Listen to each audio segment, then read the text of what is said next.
મિત્રો બધાને જય માતાજી। તો આપણે મળ્યા એક નવી વાર્તામાં।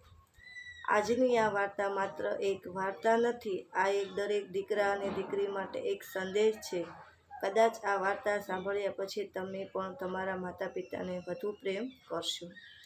તો આંખ અને દિલ બંને ખોલીને આ વાર્તા અંત સુધી જરૂર સાંભળજો, કારણ કે આજે હું તમને વૃદ્ધ પિતાના આશીર્વાદની એવી દિલને સ્પર્શ જાય એવી વાર્તા સંભળાવવા જઈ રહી છું, જે કદાચ તમારી આંખોમાં આંસુ લાવી દેશે।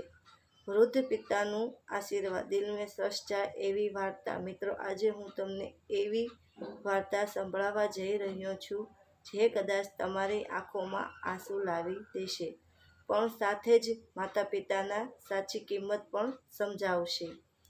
તો વાર્તા અંત સુધી જરૂર સાંભળજો। એક ગામમાં રાજ નામનો યુવક રહેતો હતો।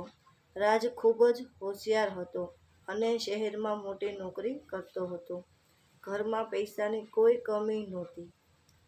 મોટું ઘર, કાર, નામ અને માન સન્માન બધું જ। પણ મિત્રો, એક વસ્તુ ધીમે ધીમે તેની જિંદગીમાંથી ખોવાઈ રહી હતી, તેના વૃદ્ધ પિતાનો સ્નેહ। રાજના પિતા વૃદ્ધ થઈ ગયા હતા, ચાલવામાં તકલીફ પડતી, વાતો પણ ધીમે કરતા, પણ દિલમાં માત્ર એક જ ઈચ્છા હતી, મારો દીકરો હંમેશા ખુશ રહે।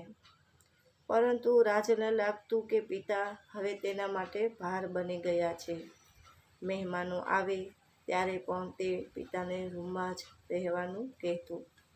પિતાનું દિલ દુખતું, પણ તેઓ ક્યારેય કંઈ બોલતા જ નહીં। એક દિવસ રાજ ઓફિસેથી ઘરે આવ્યો। ઘરમાં શાંતિ હતી। પિતાજી ખાટલા પર પડ્યા હતા, તેમની તબિયત ખૂબ જ ખરાબ હતી। ડૉક્ટરે બોલાવવામાં આવ્યા। ડૉક્ટરને ધીમે અવાજમાં કહ્યું, હવે સમય બહુ ઓછો છે। આ સાંભળીને રાજના પગ નીચેથી જમીન સરકી ગઈ। તે પહેલીવાર પોતાના પિતાની પાસે બેસ્યો, પિતાનો હાથ પકડીને રડવા લાગ્યો। રાજ બોલ્યો, પપ્પા, મને માફ કરી દો, હું તમને સમજ્યો નહીં।